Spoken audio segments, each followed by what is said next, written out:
최상천의 사람나라 48강 사드 갈림길 세 번째, 미국의 중국 포위 작전. 한중 관계부터 깨라.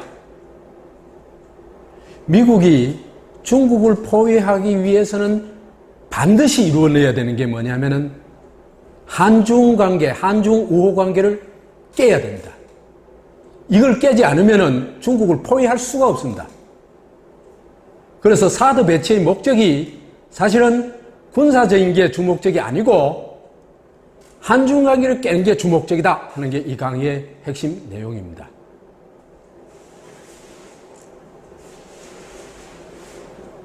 그래서 그 사드를 단순한 군사적인 문제로만 이해를 하면은 껍데기만 아는 거다. 그래 얘기를 할 수 있습니다. 제 관점에서 볼 때는. 그보다 훨씬 큰 그림.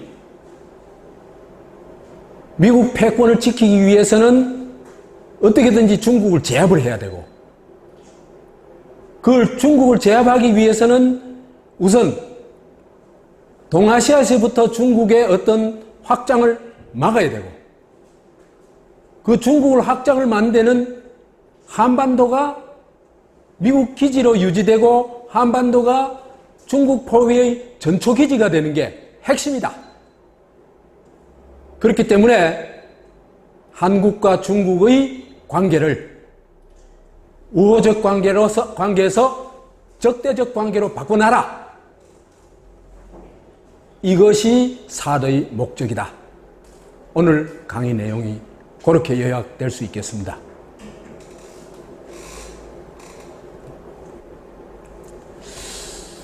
우선 두 가지 얘기를 하겠는데요. 이번에 G20 그 회의 때 시진핑의 그 태도를 보면요, 뭐 단호한 정도가 아니고 거의 무서워요. 오바마처럼 능글능글하게 그렇게 웃으면서 뒤통수 치는 그런 스타일이 아니고, 이 사람 정면으로 승부를 하는 스타일 같아요. 정상회의에서 4시간 동안 회의를 했는데, 시진핑이 회담에서 중국은 미국이 사드 시스템을 한국에 배치하는데 반대한다고 아주 딱 정면으로 얘기를 합니다. 국가주석이요, 이런 정도로 정면으로 얘기하는 것은 아주 이례적인 얘기라고 할 수 있겠습니다. 그래서 미국이 중국의 안보 이익을 침해하지 마라 고 경고를 합니다.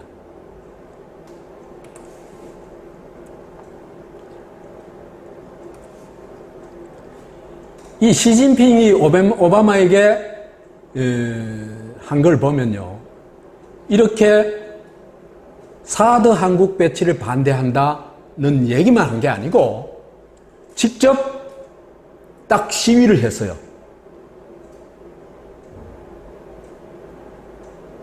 사드 반대하는 걸 오바마를 싹 무시한 행동으로 보여줍니다. 그래서 트랩 서비스, 트랩을 딱 깔아주고 그 다음에 거기에 레드 카펫을 깔아주지 않습니까? 그죠? 그 의뢰를 싹 무시해버린 겁니다. 그러니까 패권 국가 미국, 우리한테는 그거 안 통해. 이걸 딱 행동으로 보여준 겁니다. 그래서 거기서 옥신각신 했잖아요. 그죠? 그래가지고 이거 대통령 비행기다. 사진 찍으려고 하니까 사진도 못 찍게 했어요. 대통령 비행기다.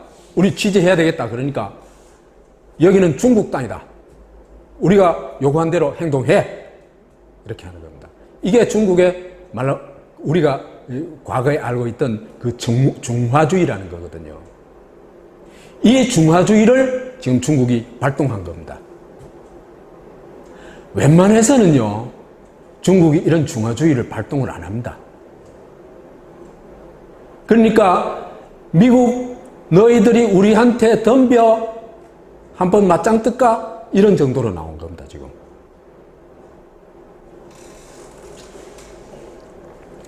이런 중국이라면은 이들이 한국의 사드가 배치되었을 때 중국이 한국에 어떤 보복을 할까?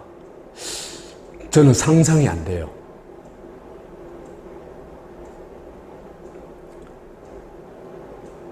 아마도 경제에 대한 무차별 공격은 뭐 두말할 게 없겠지만은 저는 그 정도에 그치지 않는다고 봅니다.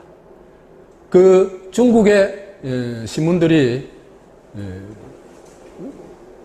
굉장히 공공연하게 사드 기지를 폭격할 수도 있다고 얘기했거든요.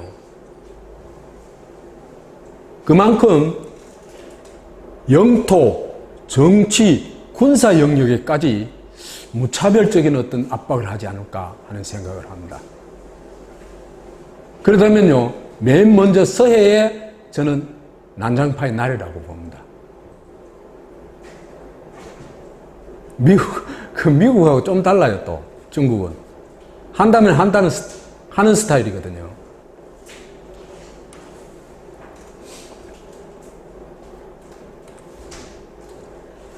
이런 무차별 공격을 한국이 견딜 수 있을까? 저는요, 이건 뭐 역부족이라고 생각을 합니다. 그러면 결과는 어떻게 될까 하는 거는 우리 또 나중에 얘기할 기회가 있을 겁니다. 여하튼 그 사드 배치에 대한 중국의 거부감이 정말 우리가 상상하는 이상으로 강렬하다 하는 걸 확인할 수가 있습니다. 두 번째 얘기로 하고 싶은 게, 좀 시간은 지난 겁니다만은 2014년 6월 15일 날 LA 타임즈에 난 탐사 보도입니다. 그 탐사 보도의 그 핵심은 뭐냐 하면은 그 GMD는 그라운드 베이스 미사일 디펜스입니다. 그러니까 지상 미사일 방어 체계는 사기다는 겁니다. 이 탐사 기자가 아주 정밀초적을 해가지고 쓴 거거든요.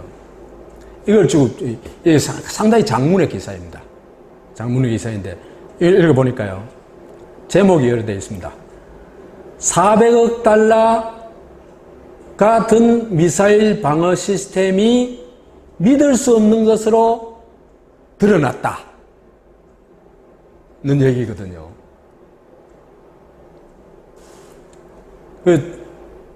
이걸 보면은 그 400억 달러를 들여가지고 미사일 방어 체계를 구축했는데 이걸 테스트한 게 그죠? 그러니까 실제로 뭡니까, 이 탄도 미사일을 요격하는 그런 실험이 아니고 각본을 딱 짜가지고 그죠?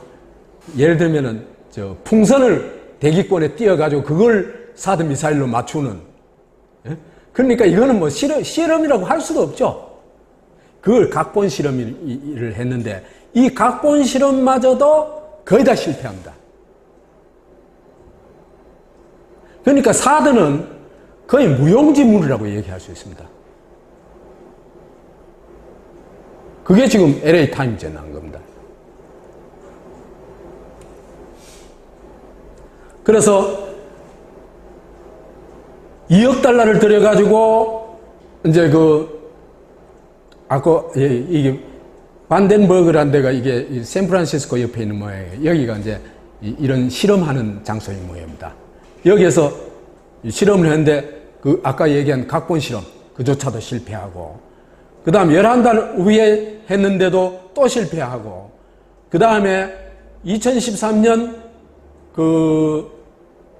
7월 5일 날 했는데도 그것도 실패하고, 이 전부 실패했다는 겁니까? 뭐를 실패했다는 겁니까? 요격을 실패했다는 게 아닙니다. 뭘 실패했다고요? 각본 시험을 실패했다는 겁니다. 각본에 따라 하는 시험조차도 실패를 했다는 겁니다. 이게 뭐 무슨 전혀 그 실용성이 없는 거죠.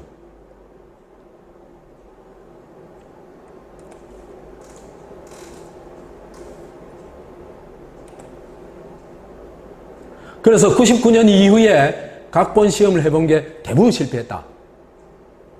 확실하게 성공한 건 딱 한 번입니다.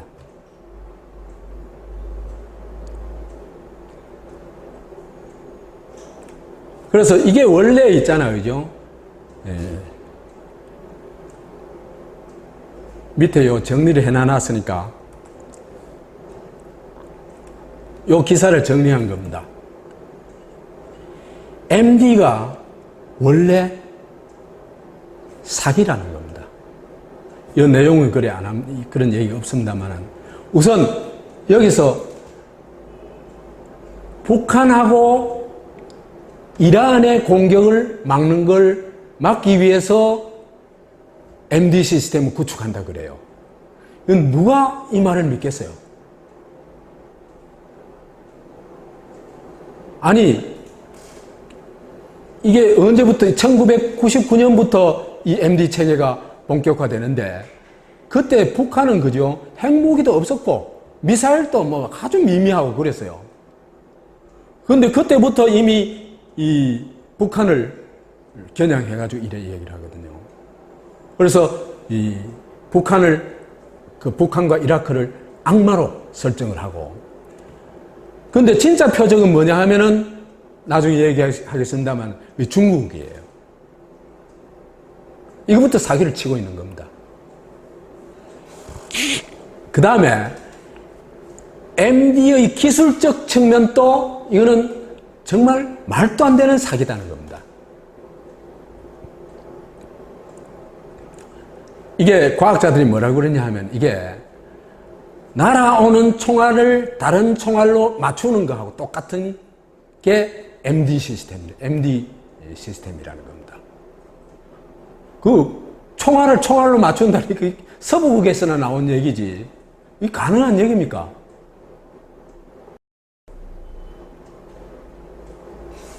그래서 히트킬 하는 게 뭐냐 하면은 이거 그죠?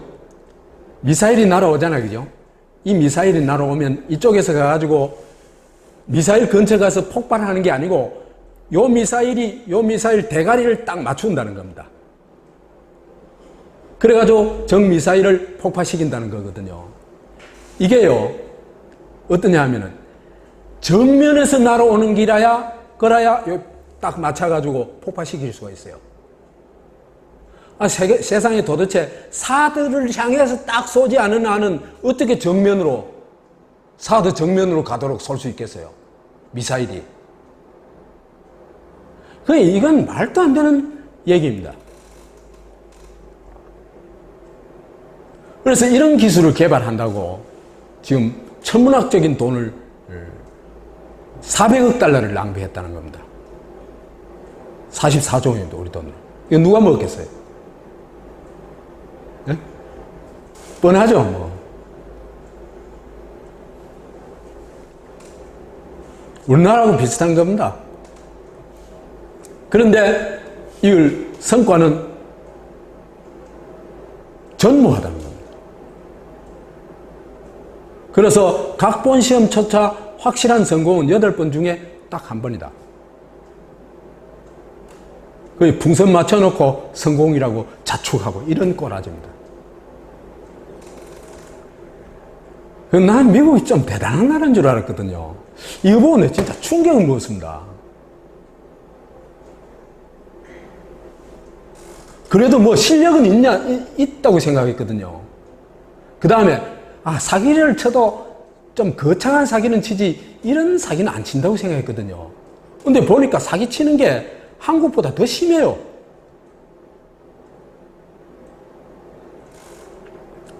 그 권력은 중국, 러시아를 겨냥하면서 있잖아요, 그죠?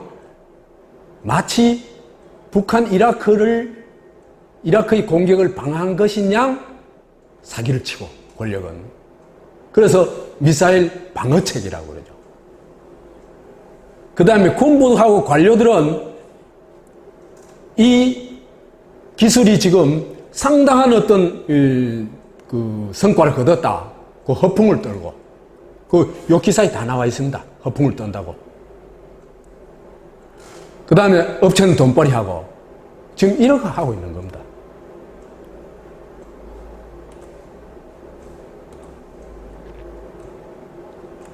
그럼 뭐냐 하면은 지금 이런 사들을 왜 한반도에 갖다 놓겠다고 할까? 중국이 저렇게 반대한데도 불구하고 이런 말하자면은 중국의 미사일 중국에 대한 방어력도 별로 없고 방어력은 두말할 것도 없고 북한 미사일에 대한 방어력도 이 정도면 제로 상태죠, 그죠? 거의 완전 꽝입니다.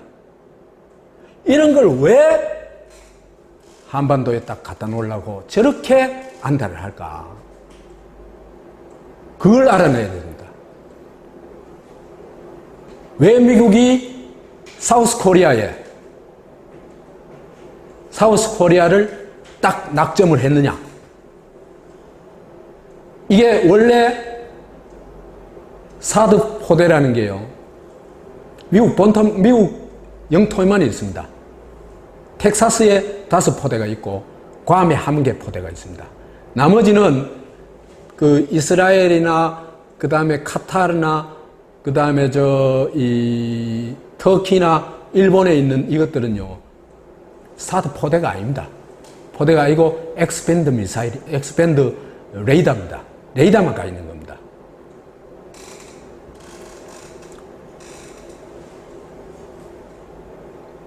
그런데 왜 저 영토에만 있던 사드 포대를 굳이 한반도에 갖다 놓으려고 하냐? 그 목적을 우리가 제대로 찾아내야 됩니다.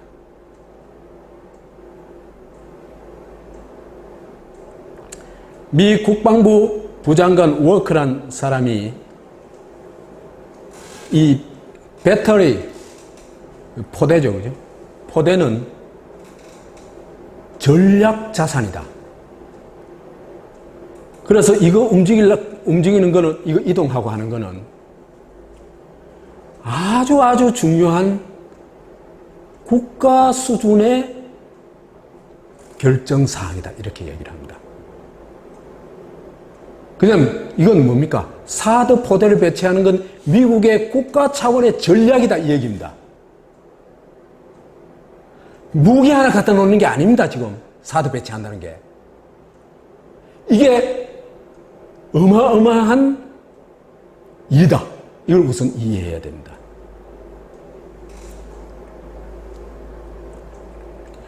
그래서 사드 포대가 전략 자산이다. 미국 영토에만 배치하던 걸 한국 영토에 딱 배치하려고 한다. 이것은 국가 차원의 결정사항이다. 그래서 사드를 한국에 배치하기로 결정한 것은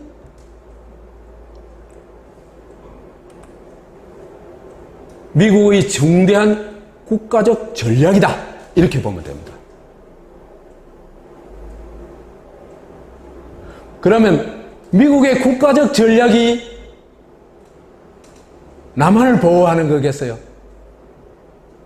그거라고 생각할 수 있겠습니까? 그건 말이 안 되는 얘기죠.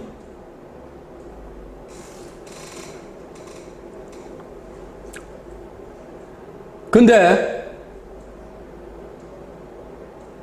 미국의 국가 전략을 저가 짜는 건 좋은데 그걸 국가 전략의 대상은 한국이죠. 그죠? 한국인데 이런 엄청나게 중대한 일을 미국이 일방적으로 결정하고 박근혜는 한국은 아무 결정권이 없고 박근혜는 앞잡이 노릇을 하고 있고 앞잡이 노릇 어떻게 하는지 쭉 보면 되겠습니다. 어떻게 이런 일이 일어날 수 있을까?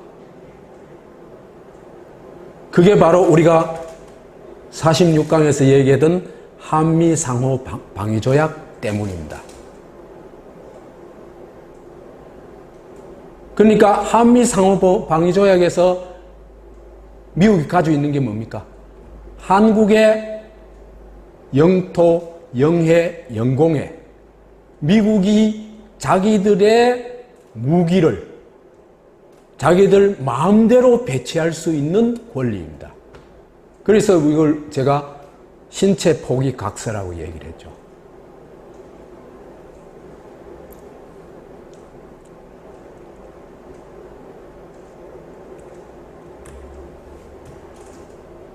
사드 배치가요, 우리가 지금 자꾸 착각하고 있는 것 중에 가장 기본적인 착각은 뭐냐면 이건 바보들의 착각입니다.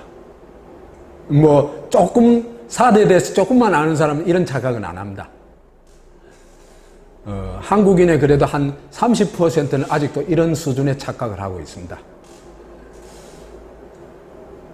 북핵 미사일에 대응하고 남한을 방어하는 것이, 북한의 공격으로부터 남한을 방어하는 것이 목적이다, 사드 배치가. 이건 전혀 얼토당토 않은 얘기입니다. 핵무기하고 미사일 무기하고, 그죠? 그러니까 사드하고 대칭점이 아니에요. 사드는 이거에 대한 방어력이 거의 없습니다. 전혀 없습니다. 전혀. 아까 그 얘기를 했죠. 그래서 전혀 검증 안 된 우주 박치기 기술. 에? 우주에서, 그 넓은 우주에서, 그죠? 박치기 하는 거는 뭡니까? 그 지구상에서 총알이 이 박치기 하는 것보다 더 어렵겠죠. 그래서 정면 타격 가능성은 더구나, 그죠? 아까 그 얘기했죠. 히트킬은 정면 타격 이 방식이라고.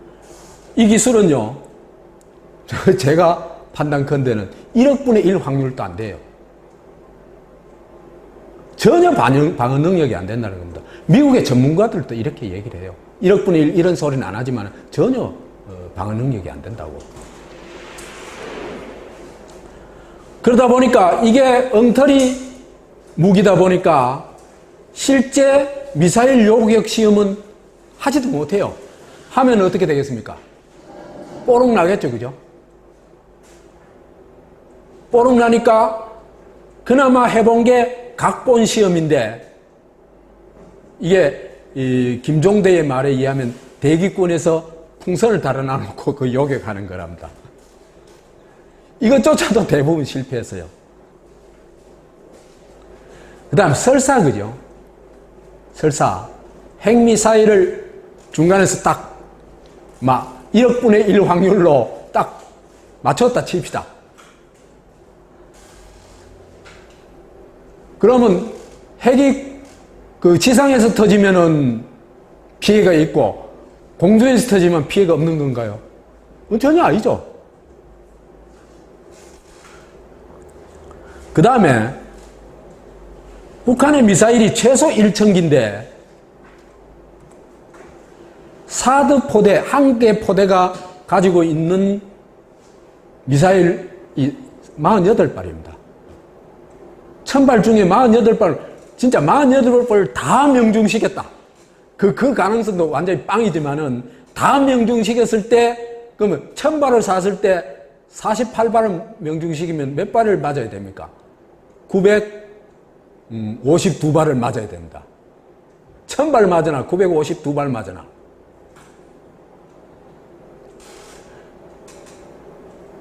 그 다음에 미국이 지금까지 생산한 그 사드 미사일 총 개수가, 그죠? 250발이에요. 이거 다 갖다 놔도 안 되는 겁니다.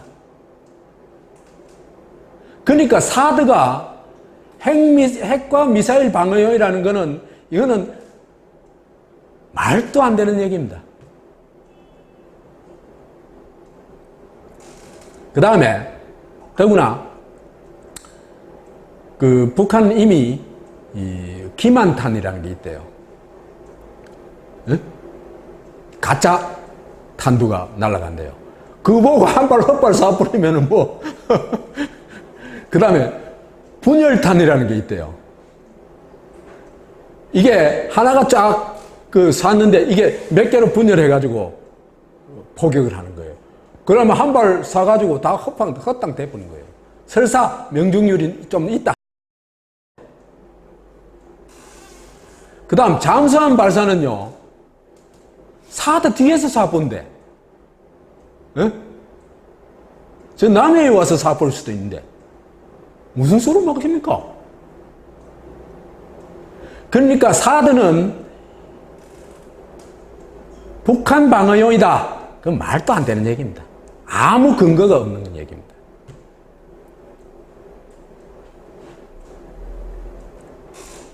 그 다음에 이게 아예 서울 방어도 빼버렸잖아요. 사드 배치가. 사드 배치가 북한 방어용이라면 서울 방어를 빼버린 거 그게 말이 됩니까? 우리나라가 어떤 나라입니까? 세계 최고의 중앙 집권 체제를 자랑하는 나라입니다. 모든 게 서울에 집중되어 있잖아요. 그죠? 서울 포격해보면 끝납니다. 옛날 6.25 때하고 달라요. 6.25 때는 그죠? 서울, 부산, 대구, 광주, 이게 다 서울만큼은 아니지만 중요한 도시였거든요. 지금은 한국에서 중요한 도시는 딱 유일한 도시 서울뿐입니다. 다른 도시는 이전하면 안 한 겁니다. 그냥 사람들이 살고 있을 뿐이지.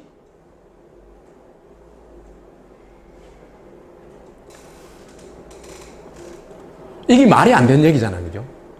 그러면 서울 포격해도 좋다. 그럼 대한민국 망해도 좋다. 이 얘기입니다. 사드를 배치하면서 이게 말이 되는 얘기입니까? 그러고요. 수도 방위를 하려고 할 것 같으면은 이 사드를 어디에 배치해야 됩니까? 강원도나 경기도에 배치해야 되죠. 당연히. 그렇잖아요. 그죠? 근데 왜 그걸 성주에 갖다 놔요? 그 다음에 서울을 방어하고 박치기 기술, 정면 타격밖에 안 된다는 걸 고려하면은 이거는 수원, 평택, 오산 등에다가 있잖아요. 그죠? 그러니까 어느 방향에서 쏠지 모르니까 아예 일렬로 사드 포대를 쫙 세워놔야 돼요. 안 그러면은 방어할 수가 없어요. 아마 포대로 칠 것 같으면 한 100개 포대쯤 서울에서 한 100km 이내 떨어진 데 있잖아요. 그죠? 쫙 갖다 놔야 서울 방어가 가능하지 않을까 싶습니다. 근데 지금 있는 거 다 합해봐야 6개 포대밖에 안 됩니다. 그러고요. 우리가 중국 감시를 하기 위해서, 중국에 대한 군사적 감시를 하기 위해서 사드를 배치한다 이렇게 얘기를 하는데, 이건 일본은 맞는 얘기지만은 이게 주목적이라고 얘기할 수는 없습니다. 주목적은 전혀 다른 데 있습니다.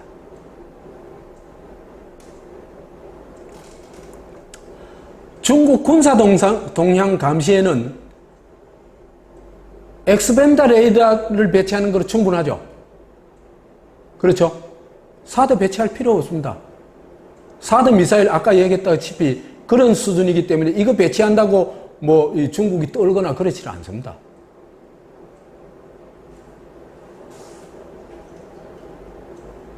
엑스밴드 레이더 감시 범위가요 2,000 내지 3,000km라고 해요. 그 다음에 야구공만한 것까지 감시가 가능하다 그래요. 그러면 이거는 중국 감시에 완벽하죠. 그래서 이것으로부터 얻을 수 있는 군사적 이익이 분명히 있습니다. 제일 큰 군사적 이익이 뭐겠어요? 제가 볼 때는 일본도 아닙니다. 중국이요, 일본 함부로 공격 안 하겠죠. 공격해봐야 별 얻을 것도 없고. 주로 표적이 뭐겠습니까? 미국 항공모함입니다. 뚱펑 21로 미국 항공모함을 공격하는 겁니다. 이걸 막는 데는 조금 도움이 돼요. 일찍이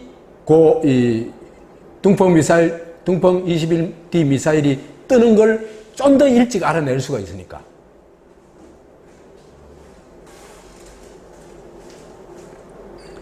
그렇지만은 엑스밴드 레이더가 유용하다는 건 확실하지만은 사드 미사일이 FT-21D나 뚱펑 21D나 뚱펑 41, 이게 41도 이제 대륙간 탄도탄이거든요. 이게 위력적이에요. 에 대한 방어력이 사드 22 전혀 없습니다. 왜 그러냐면 이게 사정거리가 200km밖에 안 돼요. 사드가. 그러니까 이게 뭐예요? DF-21D 이거는 사정거리가 3000km예요. 그 다음 DF-41은 대륙간 탄도탄이니까 뭐 10,000km 넘는 거고. 이것에 대한 방어력이 전혀 안 됩니다. 그런데도 왜 레이더만 설치를 안 하고 일본처럼 레이더만 설치를 안 하고 사드 미사일 포대를 설치하냐 이겁니다.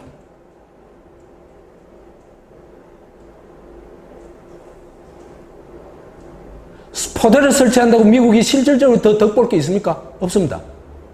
그런데 왜 설치할까?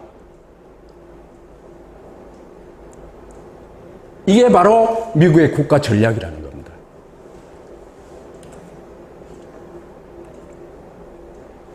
미국은요, 국가 전략을 세우는데도 사기를 칩니다. 어떻게 치냐 하면은 위장 전략을 세웁니다. 위장 전략을 세우는데, 위장 전략을 세울 때,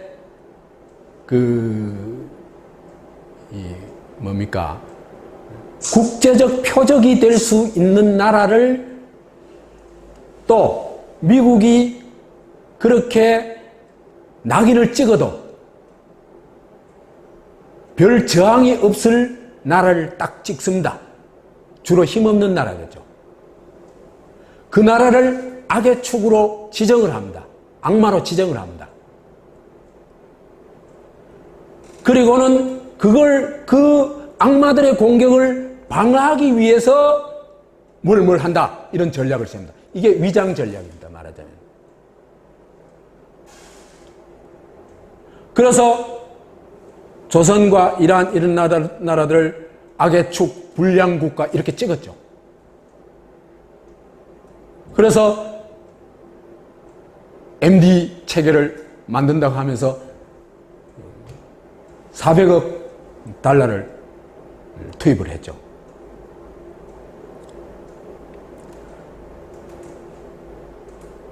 그러면서 그죠? 사드 포대를 괌에 배치하고 한반도에 배치하는 것도 다 누구 탓으로 돌렸습니까? 북한의 도발로 도발을 이유로 들었거든요. 북한의 도발이 아닙니다. 실제로는. 그 이유가 진짜 미국의 진짜 전력은 소위 중국을 포위하는 것입니다. 이건 이따 얘기를 할게요. 그렇다면은 중국을 포위하는데 왜 하필 한국의 사드 배치를 하려고 할까? 한국을 희생양으로 삼을까? 더 나아가서는 한국을 총알바지로 삼을까? 이걸 알아봐야 되거든요. 그래야 여기에 제대로 대처할 수가 있습니다.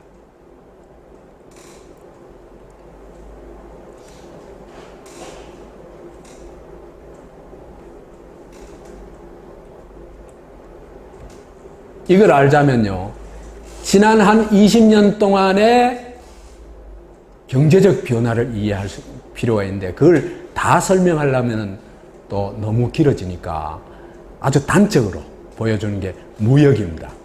그래서 20년간의 한국의 무역이 어떻게 바뀌었나를 추적해 보면 그 답이 딱 나옵니다.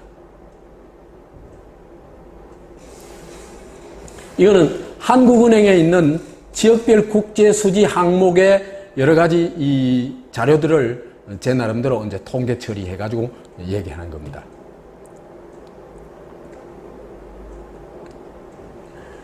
(20년) 동안에요, 한국 무역의 변화를 보면은 미국은 1995년도에 11.1%에서 2015년도에 11.8%로 총 무역량이 거의 반으로 줄어들었습니다. 그 규모는 이렇게 됩니다. 그 다음에 일본은요, 19.1%에서 7.4%로 20년 동안에 3분의 1로 줄어듭니다. 거의 3분의 1로.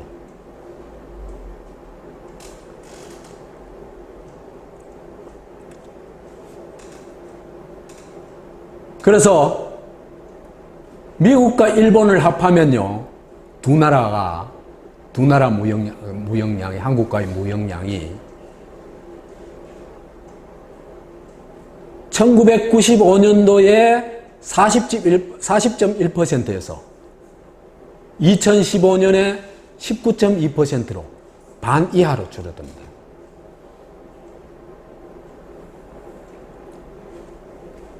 근데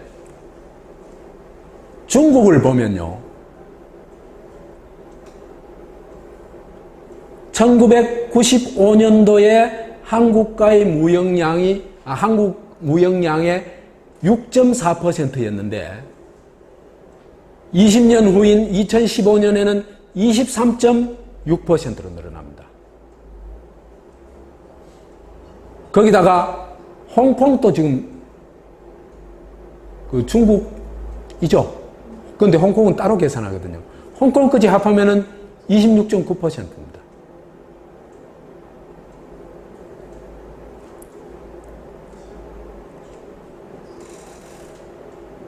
그래서 2015년 현재 중국 대 미국 플러스 일본, 한국과 중국과의 무역량과 한국과 미국 플러스 일본의 무역량이 규모를 비교해 볼 것 같으면은 중국이 미국의 2배, 일본의 3.2배 있고 일본 플러스 미국 플러스 일본의 1.2배가 됩니다.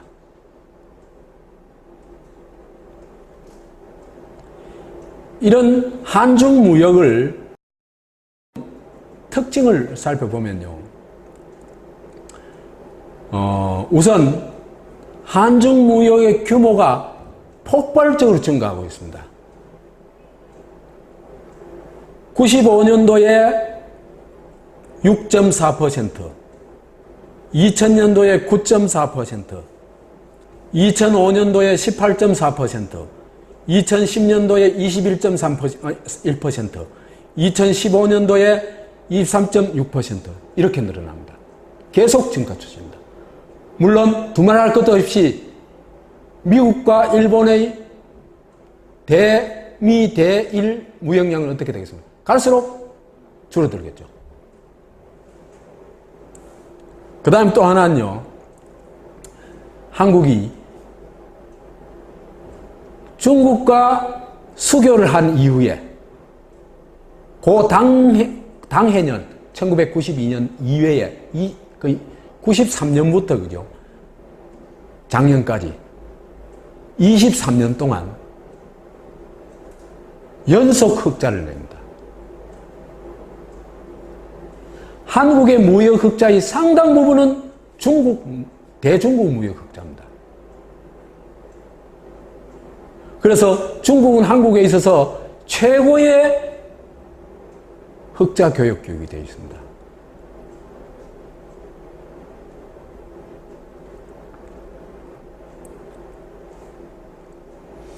그래서 최근 5년간만 하더라도 2,661억 원의 흑자를 보았고 연평균 532억의 흑자를 보았습니다. 한국이.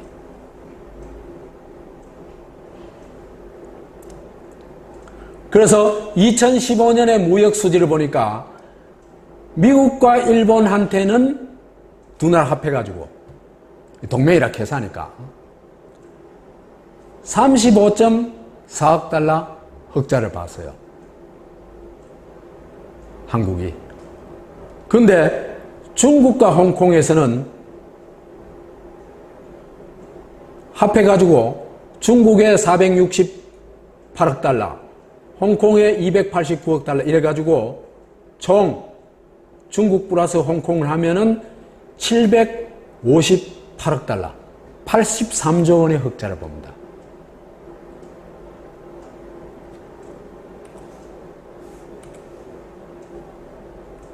이렇게 보면은요, 무역의 규모와 비중이 미국과 중국이 완전히 역전됐죠.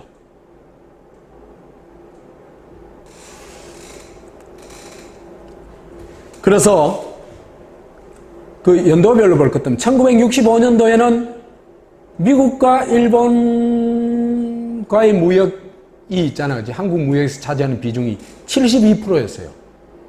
이게 차차차차 줄어들어가지고 85년도에 가서는 47.8%.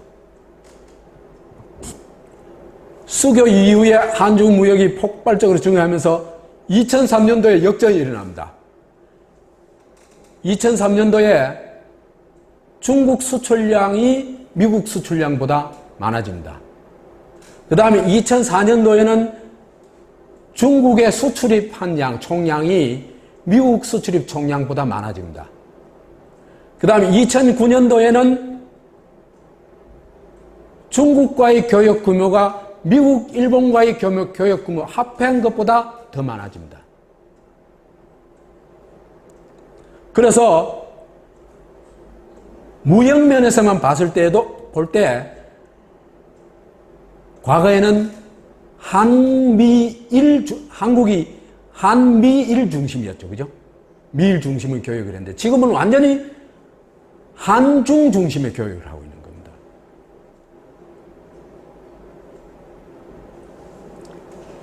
이건 굉장히 미국으로서는 심각한 겁니다.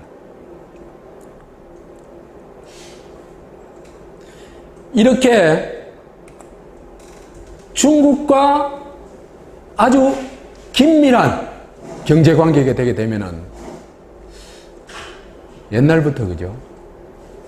이 동서고금을 막론하고 국가관계도 그렇고 개인관계의 가장 기본은요, 경제관계입니다. 이걸 부인할 사람이 있겠습니까?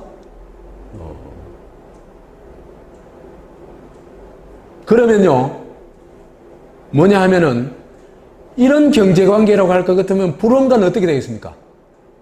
한중관계가 한미관계보다도 훨씬 더 가까워질 수밖에 없습니다.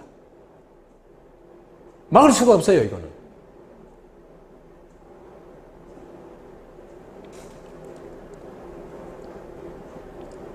더구나, 그죠?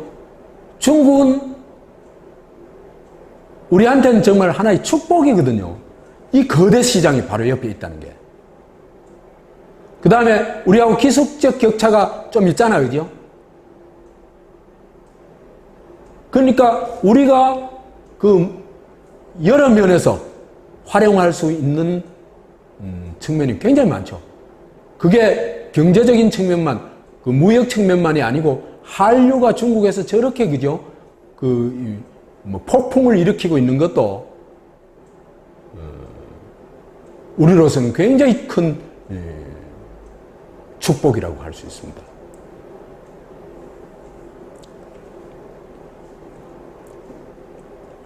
이래 되면은 한중 관계가 더욱더 가까워지게 되면 한중 관계가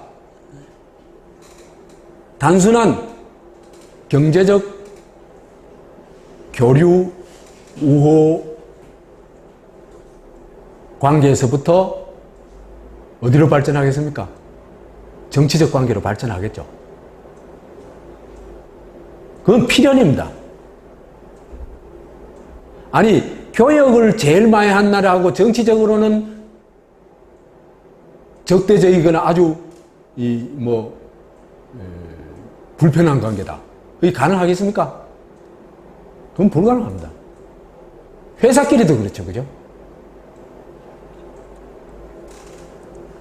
그러면 이게 정치 군사적 관계로 발전할 수밖에 없습니다.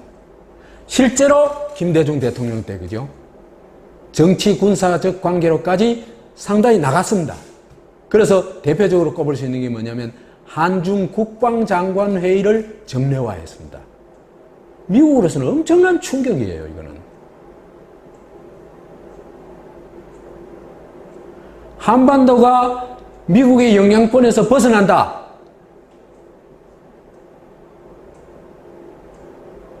미국이 동북아 지역에서 쫓겨날 가능성이 굉장히 높습니다.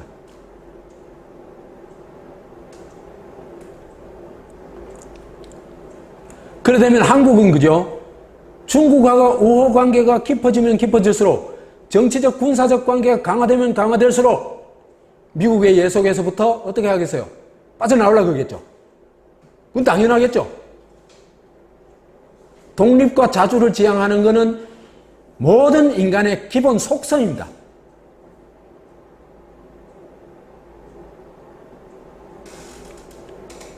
그리고 평화시대가 지속되게 되면은 이제는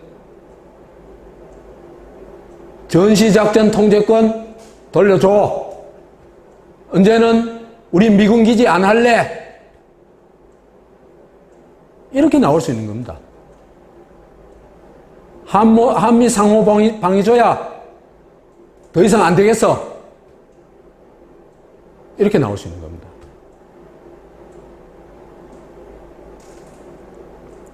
이거는 미국으로서는 끔찍한 일이죠.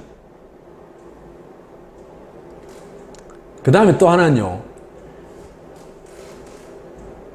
동아시아가 지역 공동체가 결성될 경우에는 미국으로서는 더 심각한 타격이겠죠. 그렇죠? 왜 그러냐면요. 미국이 아직 여전히 G1이라고 하지만은 동아시아에 그죠? 중국이 G2고 일본이 G3고 한국은 G11입니다. 이런 규모들이 우호 협력 관계를 가지게 되면요. 미국에 대항할 힘 얼마든지 있습니다. 그렇기 때문에 동북아가 지역 공동체로 가는 건 어떻게든지 막아야 되겠죠. 이거는 미국 패권에 운명이 걸린 일입니다.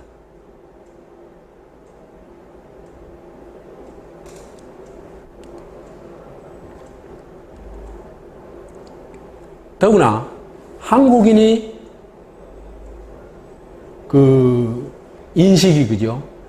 미국을 구세적으로 섬기던 그런 숙미주의, 친미주의에서 그죠? 굉장히 빠르게 지금 벗어나고 있어요. 그걸 보여주는 아주 단적인 예가 이런 겁니다. 한국은 그죠? 서열을 얼마나 중시합니까? 그죠? 그렇기 때문에 어떻게든지 서열을 정하죠. 마지막 순간에 서열을 정하는 방식은 민증 까는 거죠. 그죠? 그래, 형님하고 관계를 정하죠. 근데, 그렇기 때문에 서열주의 한국인은 그죠? 이 언어도 볼 것 같지만 굉장히 서열주의적이에요. 그렇기 때문에 영남 사람들이 영호남까지 호영남 간 사람 봤어요? 한 사람도 없습니다. 나는 가끔 호영남 캐요. 영호남 캤다가 호영남 캤다가 그렇게 해요. 그 다음에 한일 관계까지 이란 관계 간 사람 봤습니까? 없습니다. 그럼 남북 관계까지 북남 관계 가는 거 봤어요? 없습니다. 그런데 그죠? 미국과 북한을 얘기할 때 미북 관계라고 얘기하는 사람 한국에 거의 없어요. 이거는 북한이 독재를 하든 말든 핵 무기를 가지고 있든 말든 우리는 동포다 생각이 바탕에 깔려 있는 겁니다. 그렇기 때문에 우선하는 겁니다. 우리가 가족을 우선하는 거하고 거의 같은 원리라고 보면 되겠습니다. 그 다음에 미중 관계라고 잘 안 캐요. 중미 관계라고 많이 캐요. 이 옛날에 있을 수 없는 일이었거든요. 그러니까 우리가 경제적으로 중국과 더 이 많은 교류를 하고 관계를 맺으면서 있잖아요. 그죠? 미국보다도 중국을 더 중시하는 사회적 분위기가 이미 많이 형성되어 있는 겁니다.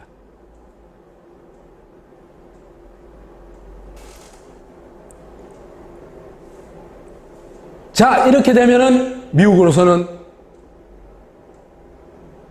위기의식을 느끼겠죠. 야, 이러다는 한반도에서 힘 못 쓰겠어. 쫓겨날 수도 있어. 중국한테 패권을 줄 수도 있어. 이런 위기의식. 그러면 우리는 어떻게 멕시코한테나 호령을 하고 있어. 이래 되는 겁니다. 근데 멕시코도 요새 호락호락 안 하죠. 요새 세상에, 그죠? 호락호락 하는 나라 딱 한 나라뿐이에요. 대한민국, 그 나라 딱 한 나라. 미국이 호락호락 한 나라 딱 한 나라.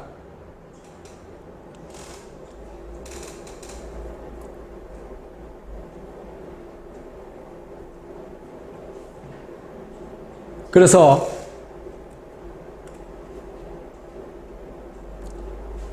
이 미국이 이런 위기를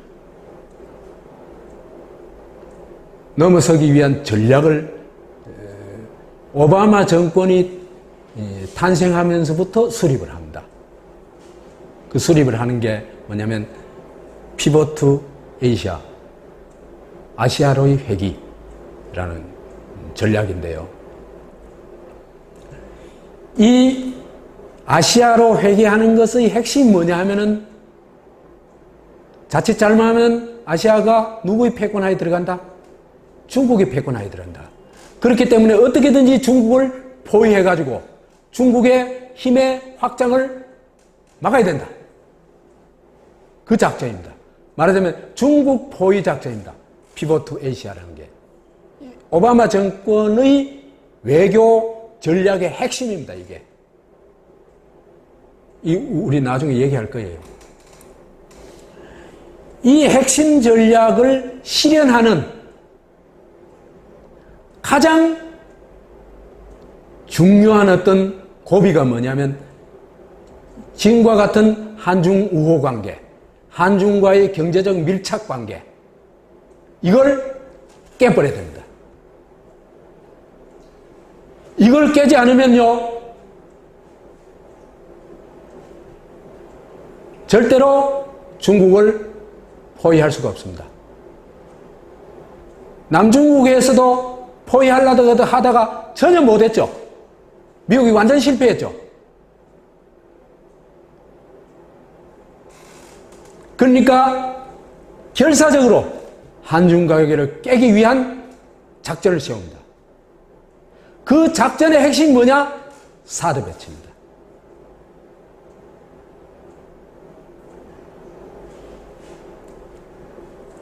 우선 아까도 얘기했다시피 동북아시아가, 그죠? 세계 체제의 새로운 중심으로 부상하고 있습니다. 이거는 2010년쯤 때부터 부상하고 있어요. 세계 체제의 중심이 계속 이동하고 있죠, 그죠? 제일 먼저 세계 체제의 중심은 어디였습니까? 소위 유럽이었죠, 그죠? 제국주의 유럽. 그 다음에 2차 대전 이후에는 미국이 세계의 중심이었죠. 세계 체제의 중심이었죠, 그죠? 패권 국가였죠. 근데 지금은 어디로 그 중심이 이동한다? 동북아시아로 이동한다는 겁니다. 인구, 경제 규모, 군사력, 경제 성장률, 이런 모든 걸 봤을 때 동북아가 지금 가장 빠르게 새로운 중심으로 부각하고 있는 겁니다. 그걸 조금 살펴보자면요, 이게 중심이 되려고 하면 제일 기본적인 뭡니까? 경제력이 안 되면 안 되죠. 그죠? 아무리 중심이 되고 싶어도 경제력이 다 받쳐주지 않으면 불가능한 겁니다. 근데요, 이 경제력 규모의 변화를 볼 것 같으면, 아, 동북아가 왜 새로운 구심이 됐냐 하는 걸 알 수가 있습니다. 제가 통계, 각 나라의 어떤 세계에서 차지하는 비중을 일일이 계산해가지고 통계를 내봤어요. 통계를 내봤더니, 1960년도에 미국이 세계 경제에서, 미국 GDP가 세계 GDP에서 차지하는 비중이 39.9%, 약 40%입니다. 그런데 2015년에는 이게 차차차 줄어가지고 24.4%로 줄어들었어요. 유럽연합은, 하여튼 80년도 통계부터 있는데, 유럽 지역 통계는, 여기도 33.7%에서 22.1%로 줄었습니다. 유럽도 힘이 많이 빠진 겁니다. 근데요, 한중일, 이 세 나라가, 그죠? 1960년도에 세계 GDP에서 차지하는 비중이 7.9%였습니다. 그런데 2015년 작년에는 22.3%로 미국, 유럽과 대등합니다. 더구나 동아시아, 이스트에이시아입니다. EA는. 그 다음에 태평양 지역을 합계를 하면요, 이미 이 지역이 GDP가 세계 경제 규모의 29%를 차지해가지고 미국보다도 많이 넘어섰습니다.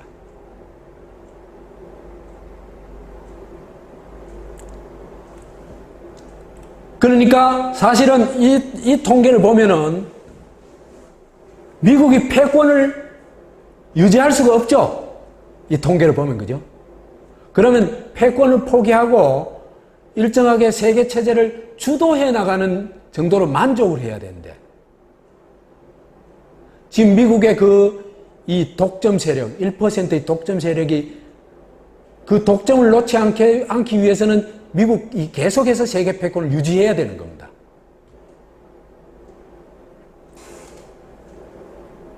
그런데요, 세계는 이미 변하고 있어요. 엄청나게 빠르게. 그래서 동북아의 힘, 중국의 힘을 정말 쉽도록 보여준 게 뭐냐면 아시아 인프라 투자 은행 설립 과정입니다. 시진핑이 2013년에 이런 해외에 나와가지고 이런 은행을 설립해 봅시다 추창을 했거든요. 불과 한 2년 남짓 만에 이 미국이, 그죠? 이거 안 되도록 막 각 나라마다 엄청 방해를 했어요. 대표적으로 영국, 싱가포르, 캐나다 이런 나라에 막 못 들어가도록 한 거예요. 한국도 몰라도 있잖아요, 그죠? 굉장한 압력을 받았을 거예요. 옛날 같으면 미국이 들어가지 마 한데 들어갈 나라 드물겠죠. 근데 그죠? 미국의 방해에도 불구하고 57개 나라가 참여해가지고 출범을 했는데요. 이 57개 나라라는 게 세계에서 힘께나 쓰는 나라는 미국, 일본 빼고는 다 참여한 겁니다.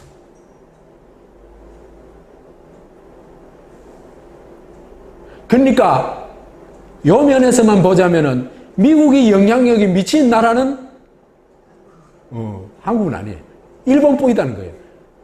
한국도, 그죠? 보니까 중국하고 바로 옆에 있는데 여기 참여 안 했다가는 경제적으로 어떤 손실을 볼지 모르겠다. 그러니까 참여한 겁니다. 그래서 독일, 영국, 프랑스, 이탈리아, 브라질, 러시아, 호주, 한국 이렇게 참여를 합니다. 유독 미국, 일본만 불참합니다. 그리고 지금 참여국이 계속 늘어나고 있어요. 그러면서 있잖아요. 그죠? 미국의 금융자본이 세계를 지배하고 있잖아요. 그죠? 근데 금융 패권조차도 상당 부분 허물어지고 있어요. 그러다 보니까 중국 주도의 아시아 인프라은행, 브릭스 개발은행, 이런 게, 그죠? 미국 주도의 국제통화금, 기금, 세계은행, 아시아 개발은행, 이런 게 대항해가지고 강력한 힘을 발휘하기 시작하고 있어요.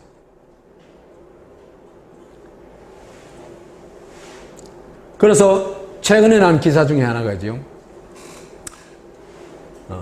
캐나다가 31일이라는 건 8월 31일입니다. 8월 30일, 며칠 안 됐죠. 중국이 주도하는 아시아 인프라 투자 은행 가입 신청을 공식 발표했다. 북미 국가 중 첫 가입 신청이다. 그래서 지스탱 트리터 캐나다 총리가 친중국 정책을 공식화하며 중국에 선물을 건넨 것으로 풀이된다.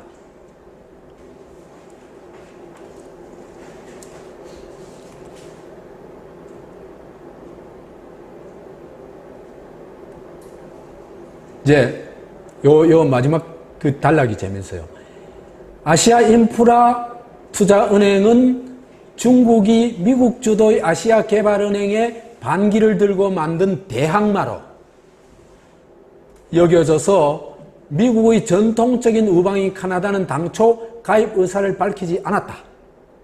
앞서 미국과 일본은 AIIB 가입을 거절했다.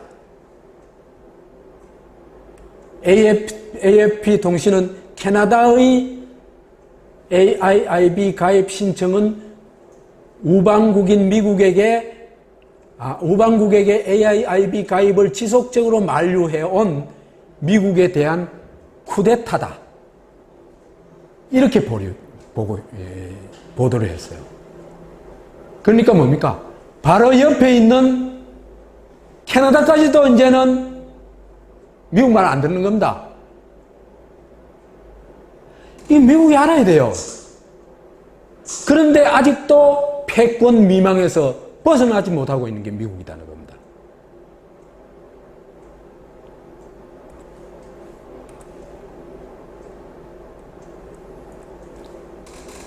그 다음에 동북아 지역 공동체의 공포. 아까 좀 얘기했죠, 그죠? 유럽연합, 북미 자유무역연합, 남미국가연합, 아프리카연합, 동남아시아 국가연합, 이런 게 다 있는데, 그죠?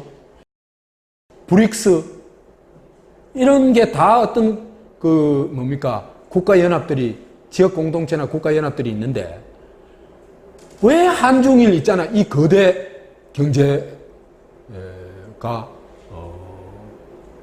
있는 이 세 나라, 동북아시아 지역은 경제협력체를 만들지를 못할까? 왜 그렇겠어요?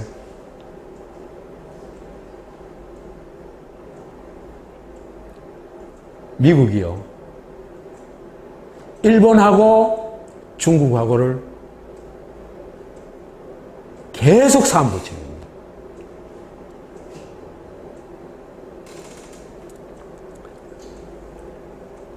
그래서 중국을 포위한 전략을 세우게 되는데 이게 아시아 회귀 또는 아시아 재균형 전략이라고 합니다.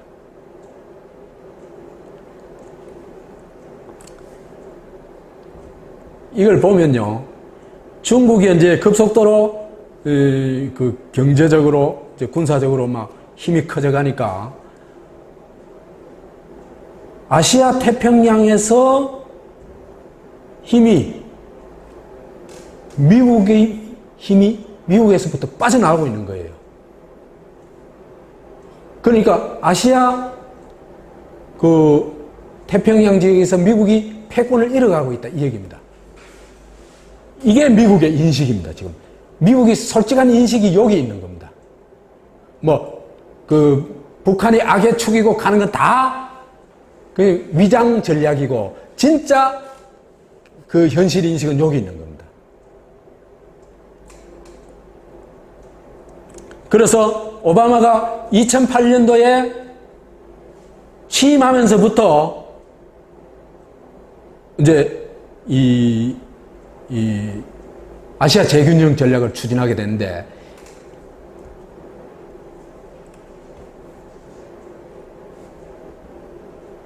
이거에 그죠? 요 시기에 아시아 재균형 전략을 실무적으로 총괄한 사람이 누구냐 하면 이번에 미국에서 대통령 출마하는 힐러리 클린턴입니다. 그렇기 때문에요, 힐러리 클린턴 되면은요, 대통령 되면은 한국이 굉장히 위험할 수가 있습니다.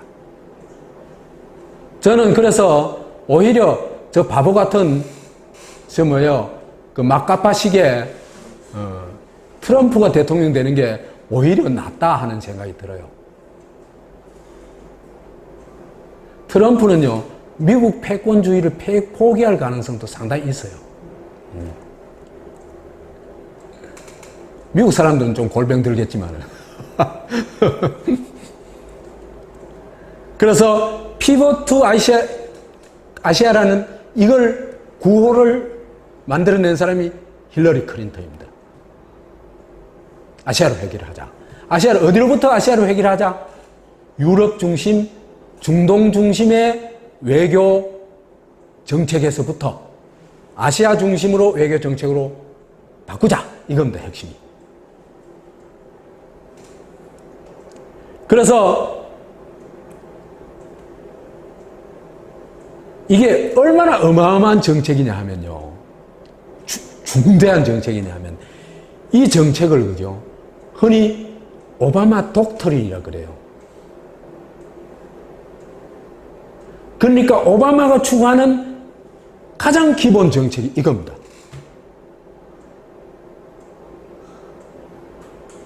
그래서 이 정책에 대해서 오바마가 뭐라고 하냐 하면, 21세기에 있어서 아시아 퍼시픽에서는 미국은 21세기 아시아 퍼시픽에 올인해야 된다고 얘기를 하고 있습니다. 노르말, 뭡니까? 도박판에서 뭡니까? 자기 가진 거 다 넣는 거 올인이죠. 그죠? 그러니까 모든 미국의 영향을 총집중시켜가지고 아시아 패권을 유지해야 된다. 이 얘기입니다. 이게 오바마 독트린입니다.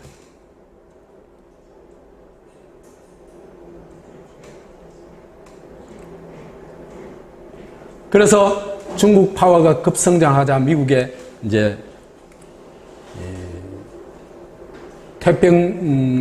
아시아 태평양 패권을 잃어가자 중국을 견제하고 제압하기 위한 전략을 세운다. 그래서 아시아로의 회귀라는 것은 본질적으로 중국을 견제하고 제압하기 위한 것이다.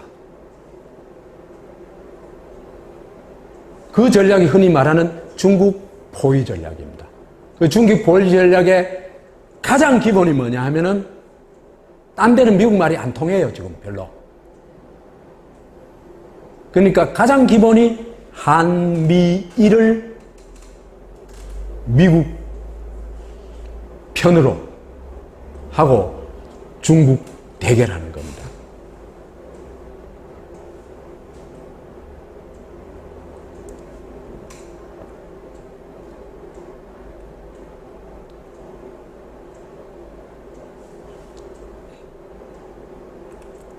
그래서 피벗 투 아시아라는 것은 중국 포위 제압을 통해 가지고 미국의 패권을 유지한 전략인데, 이 성패가 어디에 달려있냐? 성공과 실패의 가늠자가 어디 있느냐? 그걸 찾아내야 된다, 우리가. 여기에서 한국의 역할이 결정적으로 중요하다는 겁니다. 정말 한국 대통령들 머저리들만 있어요. 이걸 알아야 돼요. 이걸 알면요, 미국도 갖고 놀고 중국도 갖고 놀 수 있어요. 아닙니까?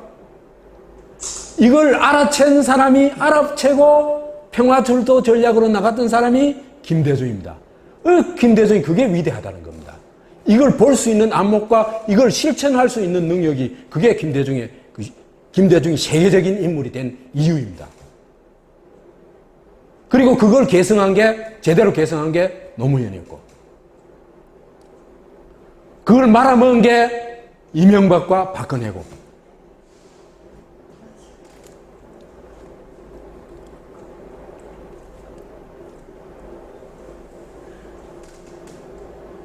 한국의 역할이 결정적으로 중요한데,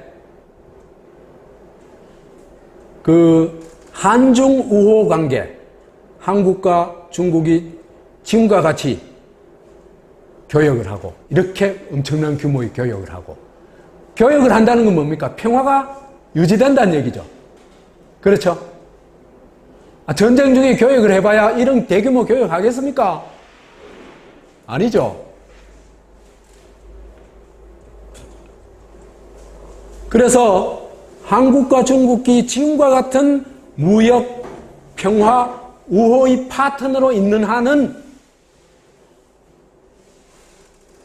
미국의 중국 포위 작전은 불가능하다. 이래 얘기를 할 수 있습니다.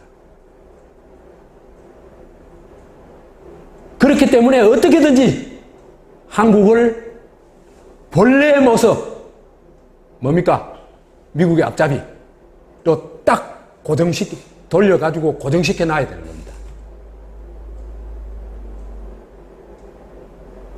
그래야 중국을 포위할 수가 있습니다. 그 포위망이라는 게 어설프지만 하여튼 미국 생각에는 그렇다는 겁니다. 그래서 피봇 투 아시아의 핵심 과제가 뭐냐면은 한중 관계를 쳐부숴라 이겁니다.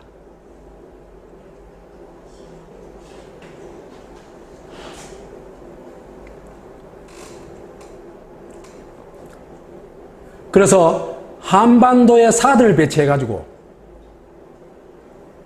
사우스 코리아라는 건 미국 입장에서 봤을 때의 한국의 이름을 사우스 코리아라고 제가 부르는데, 이 사우스 코리아라고 제가 부를 때는 그거는 주한 미군 기지다 이렇게 생각하시면 됩니다. 사우스 코리아를 중국 포위 작전의 최전방으로 고착시키는 겁니다. 못 벗어나게 만들어 놓는 겁니다. 그리고는 한미동맹, 미인도 동맹으로 중국을 포위하되, 한국은 그저 미군 기지만 되는 게 아니고 조금 지나보세요. 누구 기지까지 될까? 일본 기지까지 됩니다.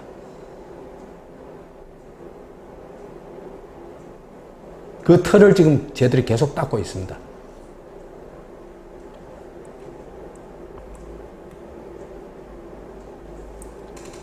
아까 얘기했죠. 사드 배치는 중국 감시 군사 차원의 대책이 아니다. 미국의 국가 전략 차원의 대책이다.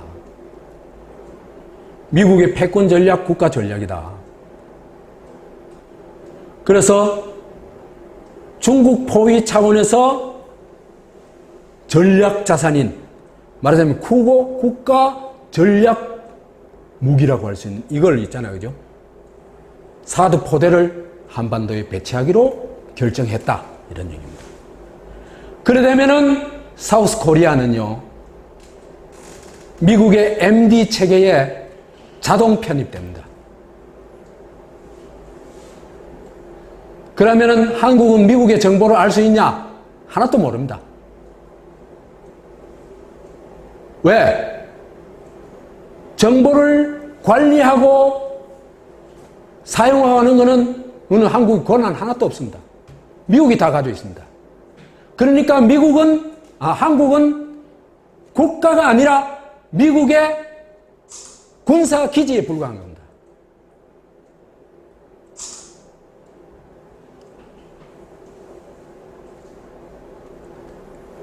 그래서 코리아는 영원한 미국의 것이 되어버립니다.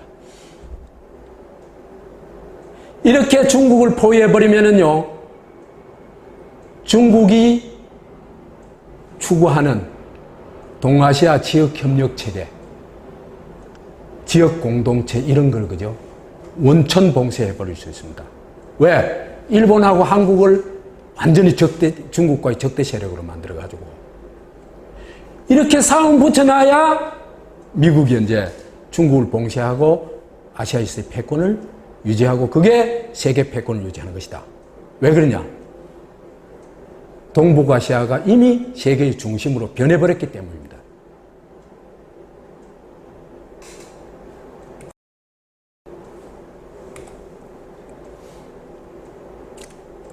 이래 됐을 경우에 중국이 보복을 하면 어떻게 될까?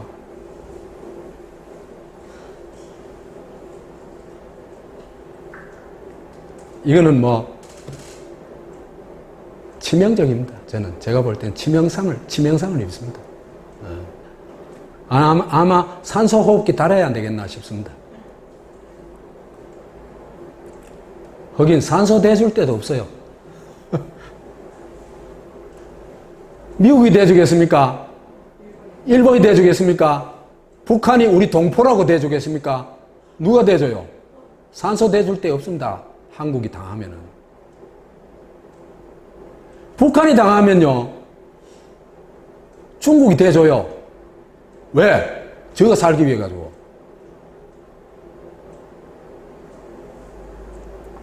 이렇게 되면은 한중 관계는 근본적 변화가 올 수밖에 없겠죠. 그러니까 교역과 평화의 관계에서, 우호의 관계에서 군사적 관계, 적대적 관계로 바뀔 수밖에 없습니다.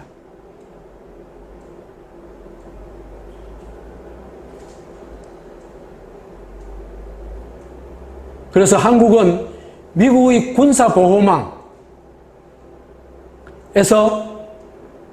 또 최고의 미군기지에서 또 영원한 미국의 꼬봉에서 벗어날 수가 없습니다. 제가 볼 때는.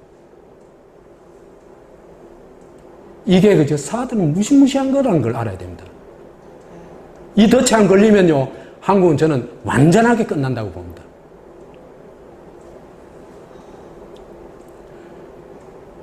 김대중 시대 때부터 우리가 한국의 어떤 좀 뭐라고 할까, 국가적 차원에서의 꿈이 있었죠. 그죠? 유라시아 철도를 통해 가지고 이제 이 유라시아 경제권을 활보하는 어떤 그 민족 경제, 민족 국가, 이런 게 우리의 보이지 않지만은, 그죠? 우리의 보통 뭡니까? 좀 이제 진보적인 사람들의 이 꿈을 가졌죠. 그럼 완전히 끝나는 겁니다. 평화주도 국가의 꿈. 평화주도를 통해가지고 동북아시아가 정말 평화롭게 사는 그 꿈도 완전히 끝나버립니다. 개꿈이 되어버립니다. 그리고 한국은 도간에 든 쥐가 됩니다. 북으로는 러시아, 중국, 북한 이렇게 딱 막고 있고, 태평양의 미국, 남쪽에 중국이 딱, 일본이 우리를 도와줄 것 같아요. 그건 진짜 개꿈입니다.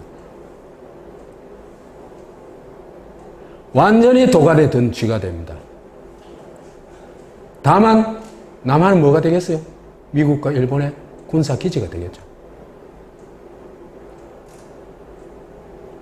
용산이요,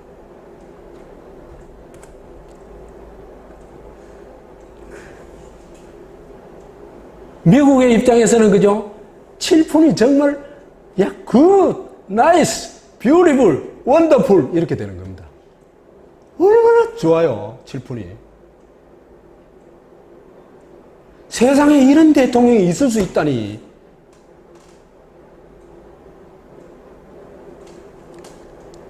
그런 장면을 보여준 게 하나 있어요.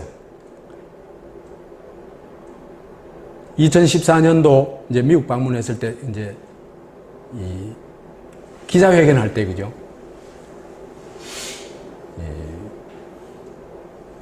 조나단 칼이라는 기자가 이제 오바마한테도 묻고 박근혜한테도 뭘 물었어요. 물었더니 오바마는 막 한 10분간 그 질문에 대해서 아주 설명을 하고, 제대로 설명을 하고, 근데 박근혜는 질문이 뭔지 몰라가지고 버벅대고 있었는 거예요. 그러니까 오바마가 이래 얘기한 거죠. 불쌍한 박 대통령 질문이 뭔지 기억조차 못 하시네요. 근데 이게 우리말로 하는 불쌍한 하는 거 하고, 그죠? 푸어하고 또 어감이 좀 다른 것 같아요.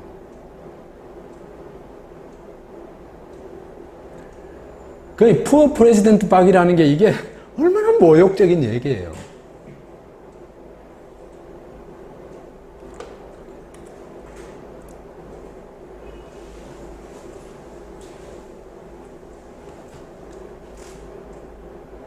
칠푼이가요. 2015년 9월까지만 해도 미국의 앞잡이, 아베의 앞잡이가 아니었어요. 그때까지만 해도 중국 만세 부르던 사람이에요. 그 다음 아베 너 꺼져 이 하던 사람이에요. 미국 만류에도 불구하고 서방 국가로서는 유일하게 전승절에 참여했죠. 그래가지고 발광 패션으로 막 휘어잡았죠. 남들은 웃었을지 모르지만 자기 나름대로는 막 휘어잡았다고 생각했을 겁니다. 이게 참 우리로서는 슬픈 대목입니다. 그죠?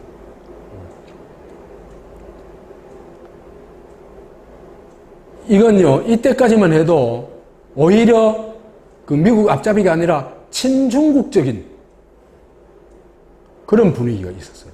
이게 왜 그런지도 이제 저 나름대로는 짐작을 합니다만은 그건 너무나 중대한 얘기이기 때문에 삼가하도록 하겠습니다. 그 다음에 아베가 그죠? 박근혜 한 만나자고 얼마나 통사정했어요.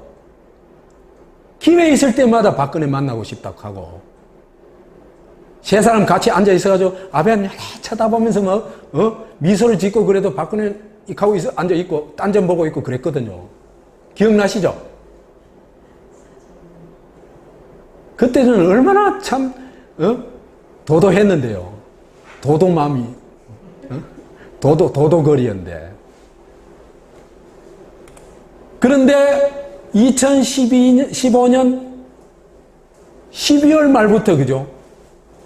완전히 뭘 잘못 먹은지 헷가닥 까버렸어요. 사람이 헷가닥 하면 위험하다고 하거든요.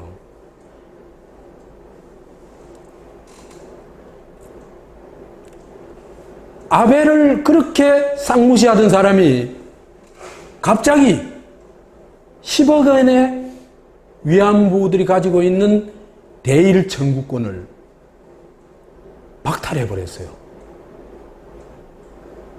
이게 대를 이어가지고 한국의 일제 피해자들을 그죠? 박정희, 박근혜 대를 이어가지고 두 번 죽이기로 한 겁니다. 한국의 그죠? 대법원에서도 이 개인들이 가지고 있는 청구권은 국가가 박탈할 수 없다고 이 판결을 했어요. 그거의 박근혜가 이 짓을 하고 있어요. 자기 나라 주권자의 권리를 찾도록 지원해주지 못할 망정 그 권리를 일본이 앞장서가지고 빼앗고 있다는 게 이게 말이 됩니까? 이건 대통령이 아니죠.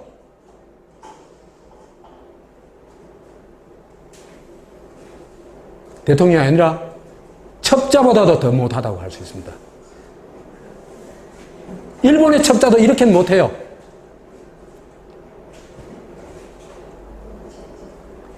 그런데 더 심각한 건요. 이걸 잘했다고 그렇게 자랑하는 거예요. 그러니까 이 박근혜는 그죠? 칠푼이 중에서도 좀 질이 많이 떨어진 칠푼이에요. 그러니까 위안부 문제가 어떤 문제인지 전혀 인식을 못하는 거예요. 조금이나마 알 것 같으면요, 이걸 잘했다고 얘기할 수는 도저히 없거든요. 그런데 이런 정말 말도 안 되는 매국적 조치를 취한 박근혜에 대해서 오바마가 그죠? 극찬을 합니다. 1월 7일 전화를 해가지고 뭐라 그러냐? 정의로운 결과를 얻어낸 박근혜 대통령의 용기와 비전을 높이 평가한다. 이렇게 얘기를 합니다. 우리 오바마 같은 그 생글생글은 웃는데 속아 넘어가면 안 됩니다. 이 사람이요, 자기 나라 아이 흑인 하나가 총 맞아 죽은 일이 있었어요. 곧 요 즈음에. 죽은 일에는 그 영상에서 눈물을 펑펑 흘려요. 미국 아이 하나 죽는데 그렇게 폭풍 눈물을 흘리는 인간이 36년간 피눈물로 당한 사람들에게 이런 짓을 한 거에 대해서 정의라고 얘기하다니, 이게 미국의 본 얼굴입니다.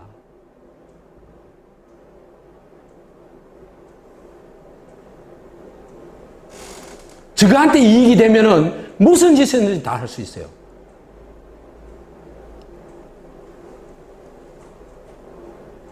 박근혜는요, 아베가 며칠 전에 소녀상 철거 약속 지키라 그랬죠. 근데 엉뚱한 소리 하고 앉아있죠.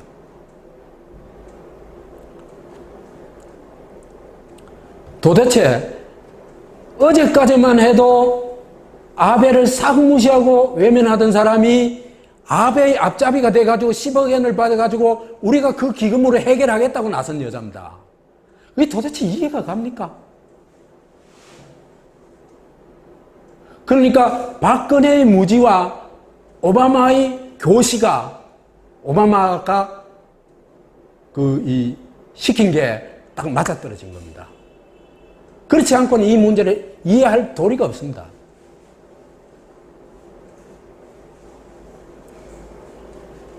또 개성공단도 그죠?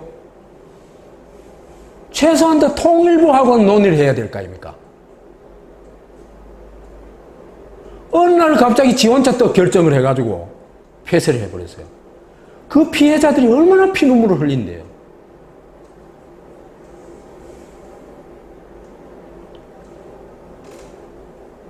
테러방지법도 개성공단도 그죠? 이거 볼 것 같으면 미국의 요기가 아니면은 이렇게 갑작스럽게 있잖아, 그죠? 조치를 취할 가능성은 거의 없습니다.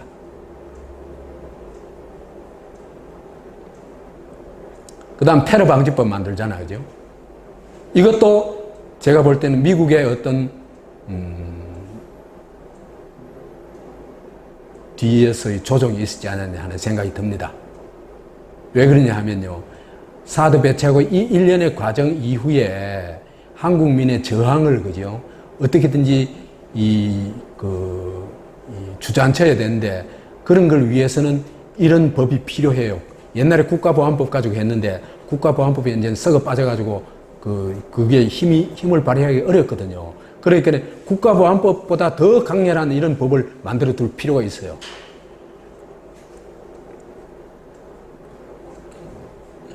그 다음에 사드 배치를 하는 걸 보면요, 박근혜가 뭐라 그랬어요? 마치 자기가 결정한 듯이 얘기를 했죠.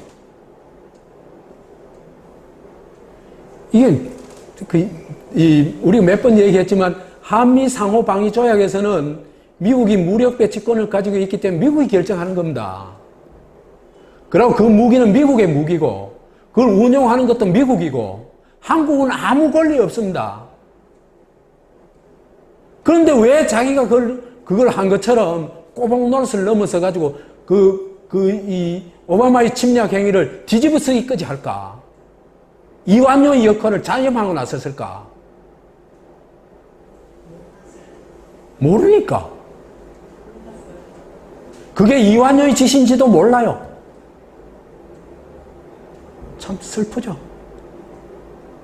이런 사람을 대통령으로 뽑을 수 있는 한국인의 능력은 정말 대단한 겁니다.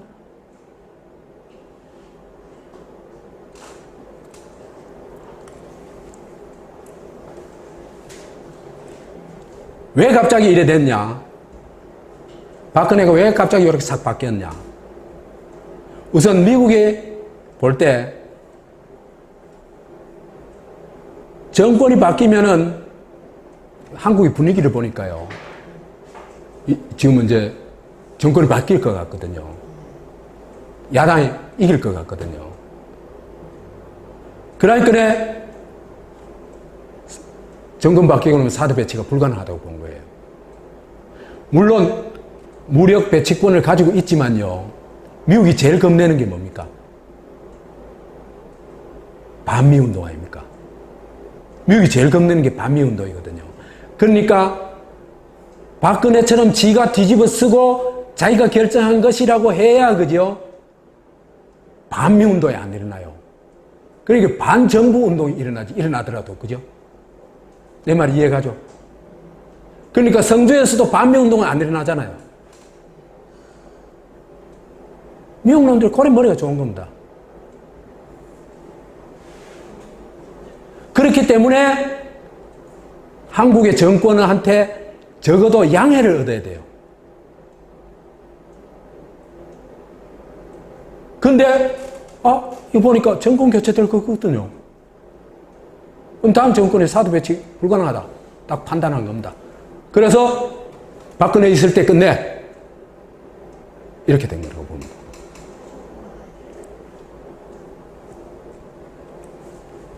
김대중, 노무현 뼛속까지 친미파라는 거죠. 이명박도 MD 편입이 되는 거는 거부했어요. 아시잖아요. 그죠? 근데 이명박도 사기를 쳐서 그렇지 머리는 있거든요. 왜 돌아간지는 알거든요. 왜 그러냐면 사기 치려고 하면 왜 돌아간지 빠삭하게 알아야 돼요. 그러니까 상황 파악은 이명박이 제대로 되는 사람입니다. 나쁜 짓을 해서 그렇지. 근데 여기는 상황 파악이 안 되는 사람이니까 박근혜는. 그래서 칠푼이 정권 때를 놓치지 마라. 이렇게 된 거라고 보고 있어요, 저는. 미국이 박근혜의 정체와 비밀을 파악하고는 시킨 대로 해. 된 게 아닌가 하는 추측을 해봅니다. 그 칠푼이한테 딱 맞는 표현이 그죠? Poor President 박이에요. 요걸 이미 그죠? 박근혜가 어떤 사람인지 완전히 우리는 다 알고 있어. 요 표현입니다.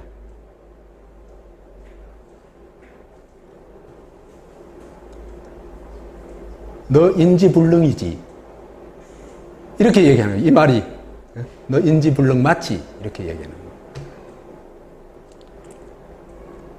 그 다음에 세월호 사건이 일어났을 때요. 본섬 리차드라는 함대가 군사훈련을 마치고 그 세월호 근처에 있었어요. 요게 구조 장비하고 다 갖추고 있는 배입니다. 이 배가 그 한국 국방부에 이 구조를 해주겠다고 요청을 했어요. 자기들도 구조 참여하겠다고. 국방부에서 노했습니다. 그래서 이 사람들이 한참 거기 구조하고 그 과정을 침몰해 가는 과정을 지켜봤어요. 이 사람들이. 그러니까 미국은 그죠? 세월호의 진실을 알고 있다 이 얘기입니다.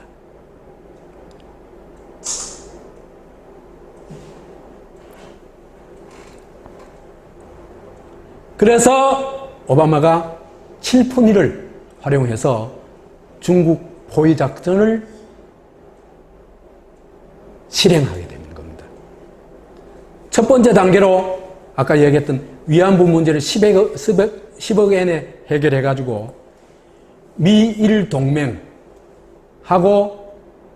이 한국을 결합시키는 겁니다. 우리가 그죠? 한미일 동맹이라고 착각하지 마세요. 미일 동맹은 맞습니다. 왜 그러냐면 대등한 주권국가끼리의 동맹이거든요. 미일 동맹은 맞아요. 그 말이 맞아요. 근데 한미 동맹은 동맹이 아닙니다. 한국이 뭘 했다? 신체 포기 각서를 쓴 거지 동맹이 되는 게 아닙니다.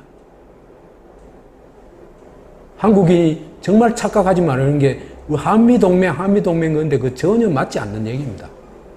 대등한 자격이 돼야 미군 기지로 얼마든지 마음대로 사용할 수 있고 전시자권 통제권도 없는데 그게 무슨 동맹이에요. 예하부대지.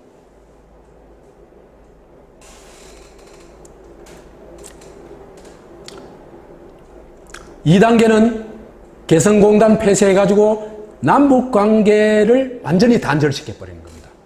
마지막 남북관계의 어떤 통로였죠. 그죠? 이걸 싹 없애버리는 겁니다. 그래가지고 냉전으로 복귀할 수 있는 길을 열어놓는 겁니다. 그리고 마지막으로 사우스 코리아에 사드 배치를 결정해가지고 아시아 포위 작전을 가동하려고 하는 겁니다. 그래서 이렇게 보면요. 단 8개월 동안에 2015년 말부터 2016년 7월 13일, 7월까지 단 8개월 사이에 미국은 중국 포위 작전을 누구 덕분에? 질푼이 덕분에 시동할 수 있게 된 겁니다. 그래서 아까 제가 굿, 원더풀, 뷰티풀 온갖 찬양의 언어를 다 얘기한 겁니다.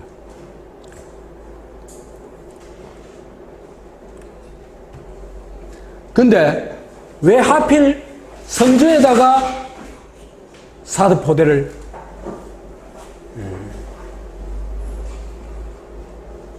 배치하기로 결정했을까? 이것도 보면요. 이게 군사 목적이 아니라는 게 드러납니다. 성주에 배치한 걸 보면은. 사드는 북핵 방어나 서울 방어하고는 무관하다 하는 거 아까 얘기했죠. 그 다음에 중국 군사 감시도 부차적 목적이다 하는 걸 얘기했죠. 우선요, 성주를 보면요, 북방하고 서방이 그죠? 서쪽으로, 북쪽으로 보면은 산들이 다 있어요. 첩첩이.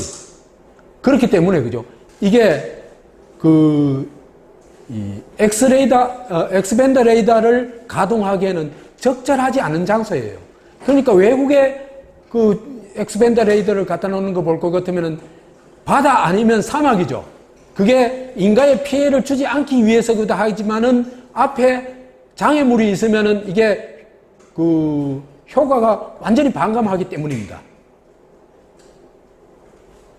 그러니까 성주는요, 엑스밴드 레이더를 갖다 놓을 적절한 위치가 전혀 아닙니다.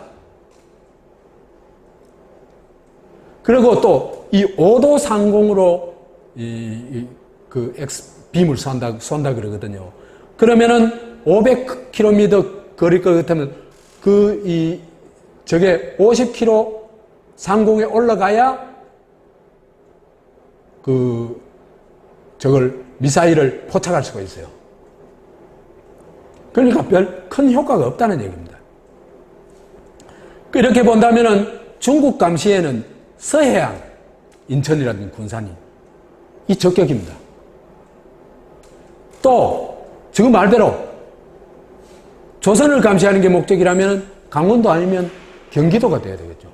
성주가 될 이유가 전혀 없습니다.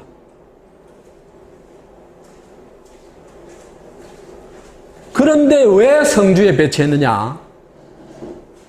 이게 정치적 결정이라는 겁니다. 군사적 목적은 아주 작은 목적이고,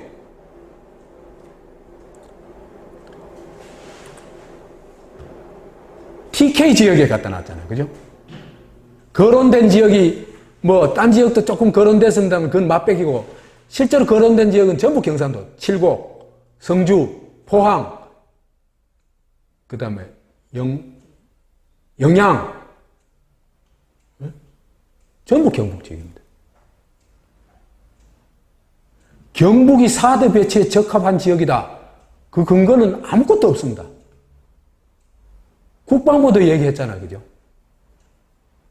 TK에 갖다 놓으면은, 대구 경북지에 갖다 놓으면 반발이 없었을 것을 갖다 놨다. 이래 반발했다 그랬잖아요. 그러니까 4대 배치라는 게 정말 정치적 결정이라는 겁니다.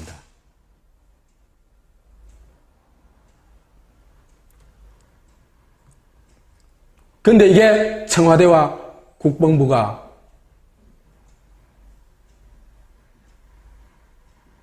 오만한 결정을 했고, 그게 또 오판이 됐어요. 그래서 이 TK 사람들은 참 물러본 거죠. 마을 한가운데, 그죠? 또 배치하겠다고 한 거예요.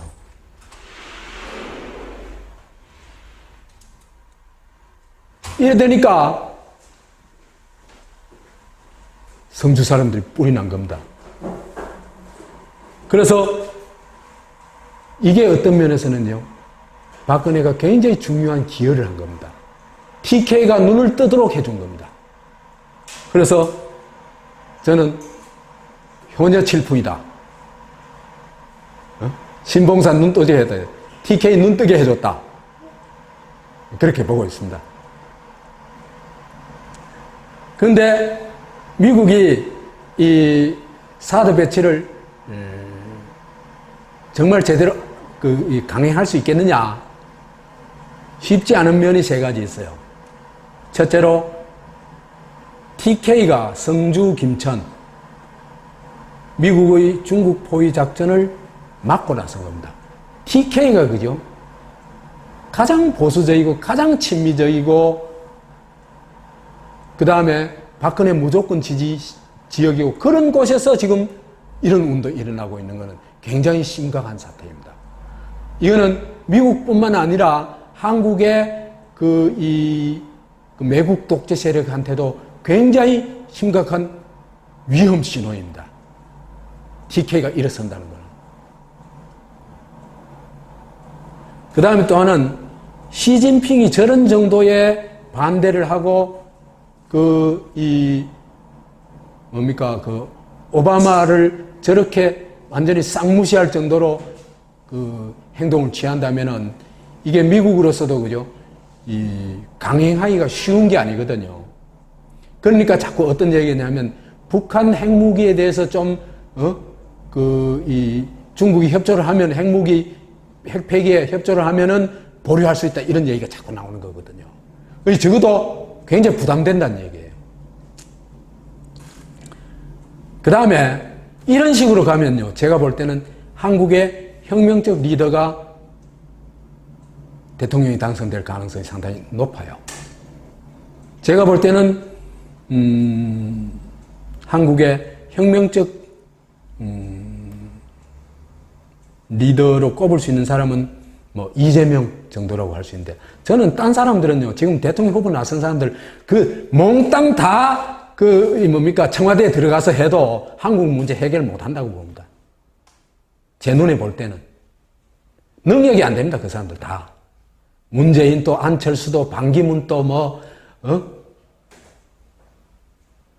능력이 전혀 안 됩니다. 우선 능력이 돼야 되잖아요.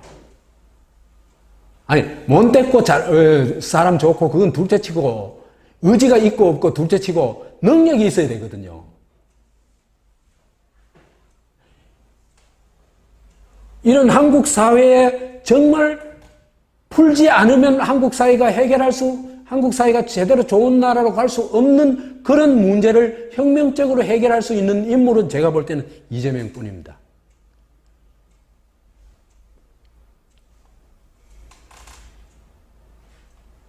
지금 돼가는 게요. 그 방향으로 지금 제 눈에는 자꾸 가는 것 같아요. 그래서 다음 정권에서 사드 거부, 재벌 해체, 국정원 해체, 이 좀 한국이 정말 반드시 풀어야 될 과제거든요. 이거 안 풀면은 정상적인 나라가 될 수가 없습니다. 이걸 안 풀면은 한국은 결국 생지옥으로 갈 거고, 풀면은 한국은 꽤 괜찮은 나라가 되리라고 봅니다. 아마도 미국, 일본, 중국 이런 나라보다는 훨씬 좋은 나라 되리라고 봅니다. 제가 볼 때는. 그런 건 우리 나중에 얘기하기를 하고, 여하튼 사드 배치를 거부할 수 있는 정권이 탄생하기를 저는 기대합니다. 고맙습니다.